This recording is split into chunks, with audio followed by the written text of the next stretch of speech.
Picture this. You step outside on a clear night, away from the city lights. Above you stretches an ocean of darkness, punctuated by tiny pinpricks of light. Beautiful, right? But here's something that might blow your mind. That darkness shouldn't exist.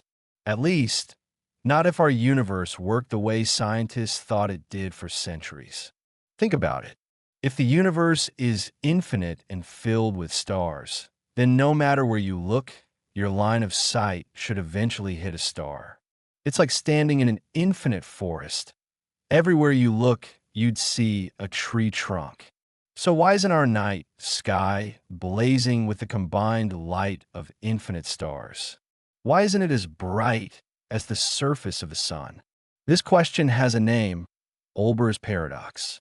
And believe it or not, that darkness above your head is one of the most profound pieces of evidence that our universe had a beginning. The night sky is literally showing you that the Big Bang happened. The puzzle that stumped brilliant minds. Let me take you back to 1610. Johannes Kepler, the guy who figured out how planets orbit, was wrestling with this exact problem. He looked up at the night sky and thought, wait a minute. If the universe goes on forever with stars everywhere, shouldn't the whole sky be glowing? Kepler used this observation to argue that the universe couldn't be infinite. Pretty smart for someone working 400 years ago, right? He didn't have telescopes like we do today, but he had logic. And logic told him something was off. Fast forward to 1744. A Swiss astronomer named Jean-Philippe de Chasseaux independently stumbled onto the same problem. He tried to solve it by suggesting that maybe cosmic dust was blocking the light from distant stars. Spoiler alert, he was wrong, but we'll get to why in a bit. Then in 1823, a German astronomer named Heinrich Olbers really nailed down the paradox, which is why it bears his name today, even though he wasn't the first to think of it. Olbers laid out the problem mathematically. Here's his logic, and it's beautifully simple. Imagine the Earth at the center of a series of thin, hollow spheres stretching out into space. Each sphere contains stars. Now, a sphere twice as far away has 4 times the surface area, so it contains 4 times as many stars. But here's the kicker. Each of those stars appears 4 times dimmer because of the distance. The brightness decrease and the number increase cancel out perfectly. Every shell contributes the same amount of light. If there are infinite shells, we get infinite brightness. Yet here we are, sitting under a dark sky. Something's wrong with our assumptions. Why the obvious solutions don't work. Over the next 2 centuries, some really smart people tried to crack this puzzle. They came up with explanations that seemed reasonable at first, but each one fell apart under scrutiny. Dust blocks the light. This was Olbers' own suggestion. Makes sense, right? We see dark dust clouds in our galaxy blocking starlight all the time. But here's the problem. An English astronomer, John Herschel, pointed this out in 1848. If dust is absorbing all that starlight, it's also absorbing all that energy. Eventually, the dust would heat up until it glowed as brightly as the stars themselves. It's like putting a piece of metal in a furnace. Eventually, it glows too. Stars aren't spread evenly. Maybe stars cluster in groups with vast empty spaces between them. Nice try, but modern observations show that on really large scales, the universe is remarkably uniform. The cosmic microwave background radiation, the afterglow of the Big Bang, is almost perfectly smooth across the sky. There aren't enough stars.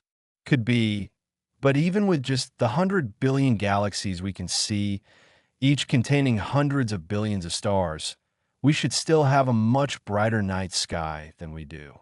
Distant stars are too dim to see. This one misses the mathematical point entirely. Yes, individual distant stars are dim, but there are so many more of them at greater distances that it balances out just like Olbers calculated. None of these explanations worked. The darkness persisted, mocking our understanding of the cosmos. The revolution that changed everything. The real solution came from two revolutionary discoveries in the 20th century that completely rewrote our understanding of the universe. First bombshell: the universe has an age. It's about 13.8 billion years old. I know. That number gets thrown around a lot. But think about what it actually means. The universe has only existed for a finite time. Light travels at a finite speed. So light from really distant stars simply hasn't had time to reach us yet. It's like this. Imagine you're at a surprise party and people are turning on flashlights one by one from across a massive field. If the party just started, you'll only see the lights from people close to you. The light from people really far away is still traveling toward you through the darkness. Actually, let me correct myself there. The observable universe has a radius of about 46.5 billion light years. Wait, you might say, how can we see things 46 billion light years away if the universe is only 13.8 billion years old? Great question. It's because space itself has been expanding while the light traveled to us. The galaxies we see were closer when they emitted the light we're now seeing. But even with this larger observable universe, we still can't see infinitely far. There's a horizon beyond which no light has reached us. And there are regions of space whose light will never reach us. The second bombshell came from Edwin Hubble in 1929. He discovered that the universe is expanding. Galaxies are flying away from us, and the farther away they are, the faster they're receding. This has a mind-bending consequence. Light from distant galaxies gets stretched out as it travels through expanding space. It's like sound from a car speeding away. The pitch drops. With light, the color shifts toward red. This red shift does two things that help solve Olbers' paradox. First, it moves light from distant galaxies out of the visible range into infrared, which our eyes can't see. Second, it reduces the energy of the light that does reach us. The farther away a galaxy is, the more its light gets redshifted and dimmed. For the most distant galaxies we can detect, with redshifts greater than 10, their visible light has been shifted all the way into the infrared. We need special telescopes like the James Webb Space Telescope to see them at all. The smoking gun, cosmic microwave background. Here's where things get really interesting. In 1965, two physicists named Arno Penzias and Robert Wilson were trying to calibrate a radio antenna. They kept picking up this annoying background hiss that they couldn't get rid of. They tried everything, even cleaning out pigeon droppings from the antenna. Nothing worked. Turns out, they had accidentally discovered the echo of the Big Bang itself. This cosmic microwave background radiation is everywhere in the universe. It's the cooled down afterglow of the incredibly hot, dense state the universe was in about 380,000 years after the Big Bang. Back then, the universe was so hot that atoms couldn't even form. It was just a soup of particles and radiation. Here's the kicker. This radiation started out blazingly hot and bright. If the universe hadn't expanded, this radiation alone would make the night sky shine brighter than the sun. But expansion has stretched and cooled it down to just 2.73 degrees above absolute zero. Instead of visible light, it's now microwaves, invisible to our eyes, but detectable with the right equipment. The cosmic microwave background is like a baby photo of the universe, and it definitively proves that our universe had a beginning, evolved from a hot, dense state, and has been expanding and cooling ever since. Think about that for a second. Every cubic centimeter of seemingly empty space around you contains about 400 photons from the cosmic microwave background. You're literally surrounded by the echo of creation, too cool and redshifted to see, but they're nonetheless your personal connection to cosmic history. You know what's wild?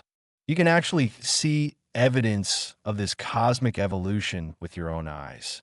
Next time you're outside on a clear night, look for the Andromeda Galaxy. It's the most distant thing visible to the naked eye, about 2.5 million light years away. The light you're seeing left that galaxy when early human ancestors were just starting to use stone tools. But here's something even crazier: the darkness between the stars. That darkness is telling you a story.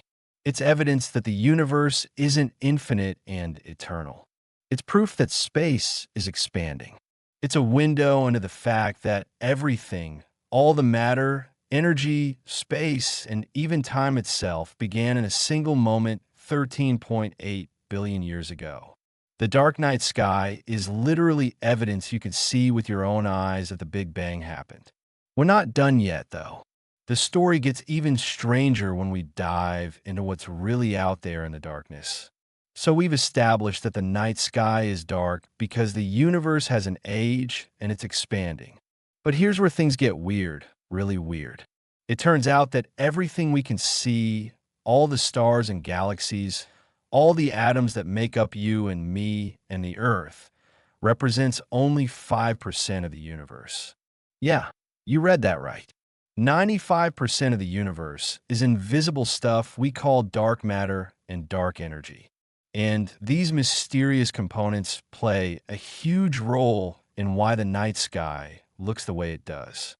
The invisible scaffold of the universe. Let's start with dark matter. We can't see it, we can't touch it, and it doesn't interact with light at all. So how do we even know it exists? Well, it's like seeing footprints in the snow. You don't see the person, but you know someone walked there. Galaxies spin way too fast. If they only contain the stars we can see, they should fly apart like a merry-go-round spinning out of control. But they don't. Something invisible is holding them together. That something is dark matter, about 27% of the universe's total energy content. Dark matter forms invisible scaffolding throughout the universe. Galaxies formed where dark matter gathered into dense clumps, like dew forming on a spider web. Without dark matter, stars and galaxies might never have formed at all.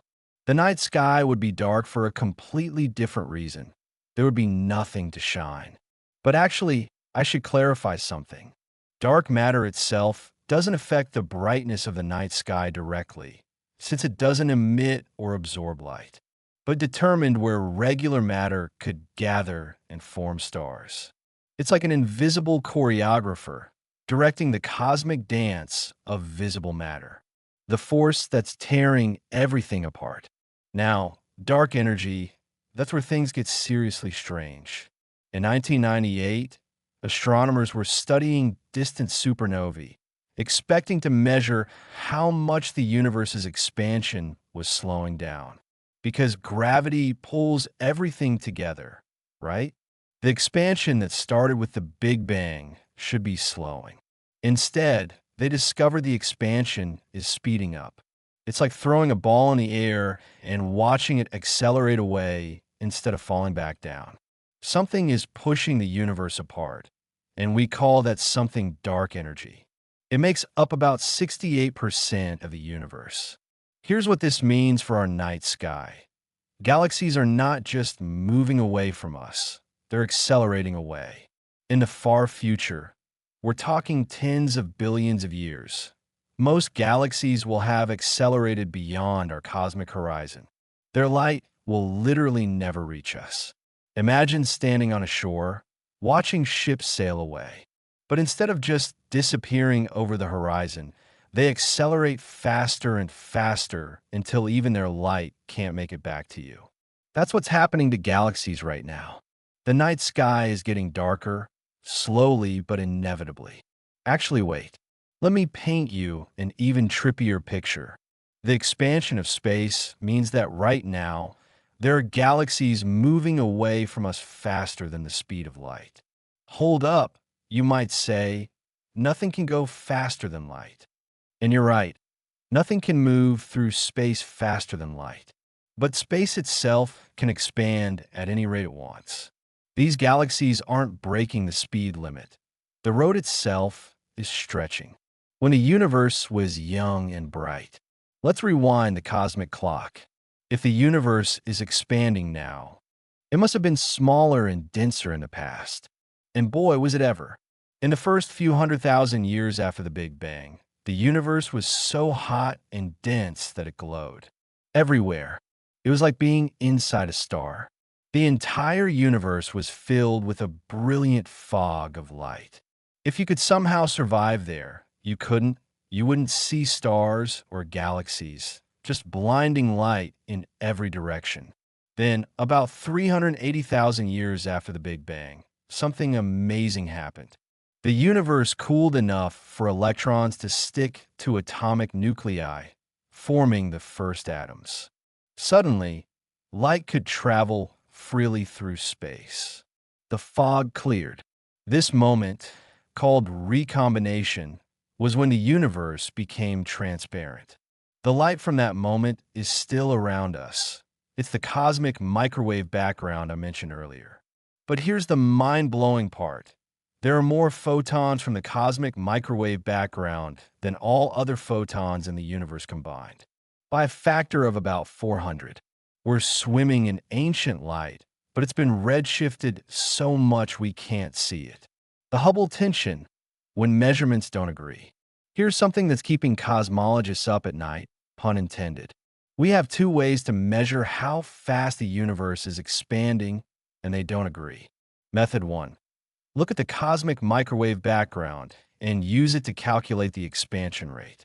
Result: about 67 kilometers per second per megaparsec. A megaparsec is about 3.26 million light years. Method 2.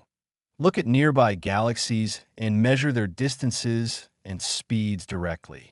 Result: about 73 kilometers per second per megaparsec. That might not sound like a big difference, but it's way beyond experimental error. It's like two groups of surveyors measuring the same mountain and getting different heights, even with perfect equipment. This Hubble tension might mean we're missing something fundamental about the universe. Maybe dark energy changes over time. Maybe there's some new physics we haven't discovered yet. The dark night sky might still be hiding secrets from us. The future of darkness. Let me paint you a picture of the far future, and it's kind of depressing. Actually, no, it's very depressing. In about 4 billion years, the Andromeda Galaxy will collide with our Milky Way.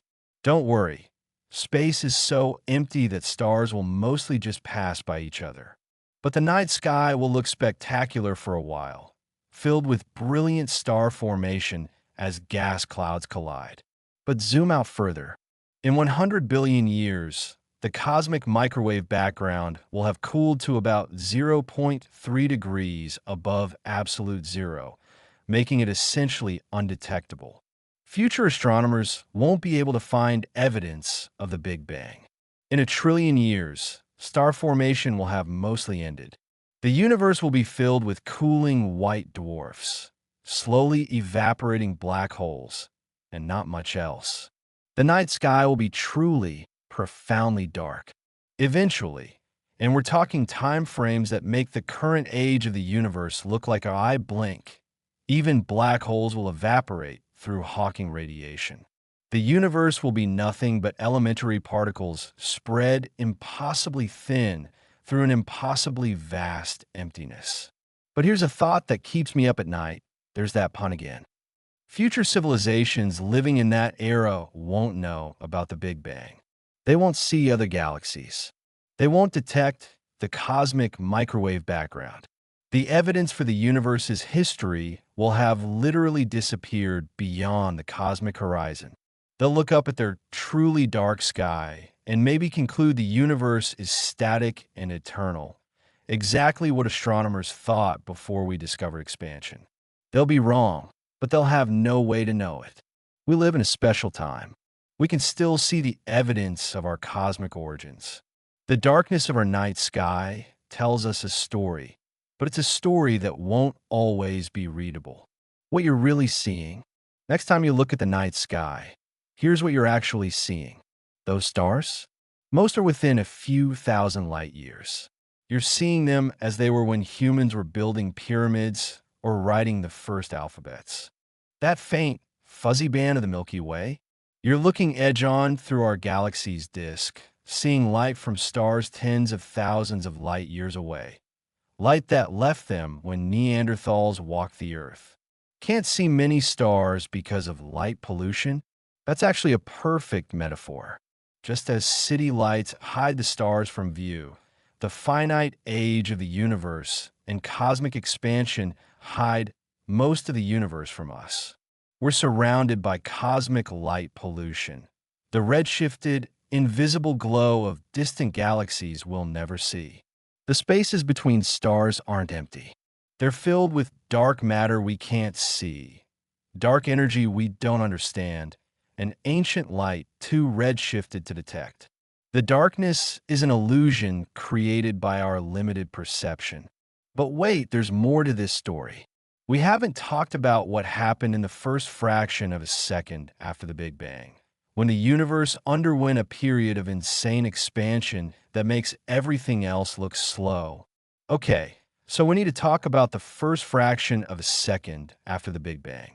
Because what happened then is so insane, so mind-bendingly weird, that it makes everything else we've discussed look normal by comparison. The universe's growth spurt on steroids. Between about 10 to minus 36 and 10 to 32 seconds after the Big Bang. We're talking about a period of time so short that I can't even give you a good analogy. The universe went through something called inflation. And by inflation, I don't mean it got a little bigger. I mean it expanded by a factor of at least 10 to 26. Let me try to put that in perspective. Imagine something the size of a proton suddenly expanding to be larger than the solar system. Actually, no, that's not even close to dramatic enough. It's more like a proton expanding to be larger than the distance to the nearest star. In less time than light takes to cross an atomic nucleus. Why did this happen? We think some kind of field, similar to the Higgs field, was in an unstable state. When it decayed to a lower energy state, the released energy drove space itself to expand exponentially. It's like the universe hit puberty, but instead of lasting years, it was over in a trillionth of a trillionth of a trillionth of a second.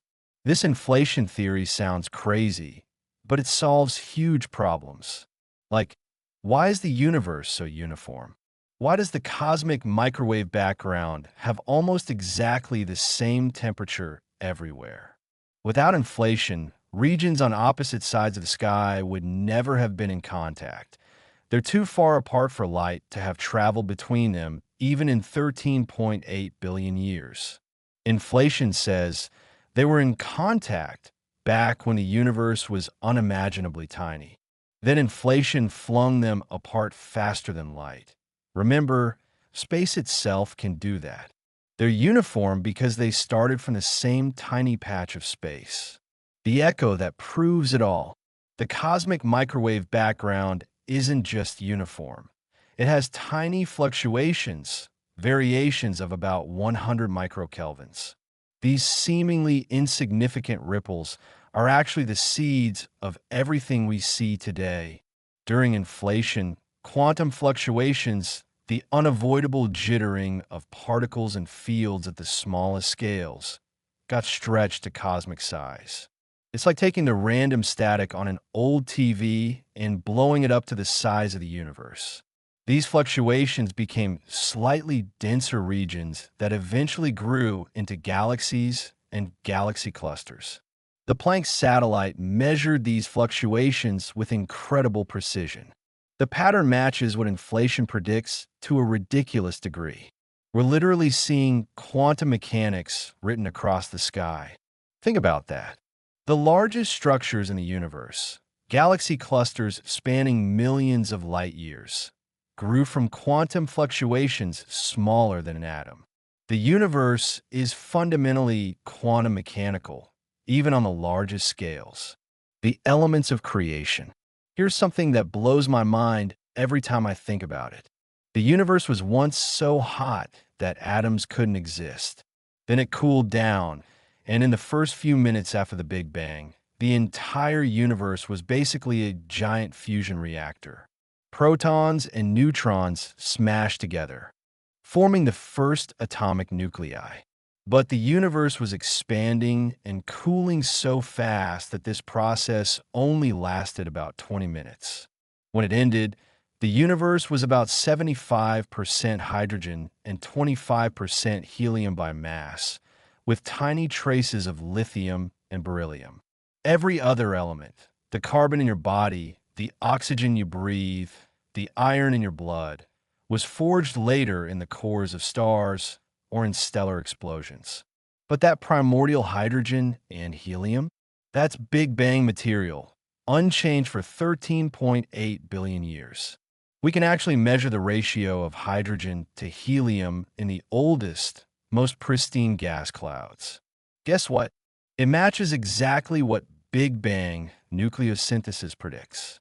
It's like finding fingerprints at a crime scene, undeniable evidence of what happened. The darkness between galaxies tells a story. You know what's weird? The space between galaxies isn't completely dark. There's something called the extragalactic background light, the combined glow of all the galaxies that have ever existed. It's incredibly faint, but it's there. Scientists have measured this background light, and it tells us about the history of star formation in the universe. Star formation peaked about 10 billion years ago, when the universe was about 3.8 billion years old. Since then, it's been declining. The universe is literally running out of gas, the raw material for new stars. This means even without expansion or redshift, the night sky would eventually go dark anyway. Stars don't last forever, and we're not making new ones fast enough to replace them. The universe is slowly dying. But actually, scratch that slowly part when it comes to cosmic expansion. Remember that dark energy causing acceleration? It's creating a runaway effect. Galaxies are disappearing beyond our horizon at an accelerating rate.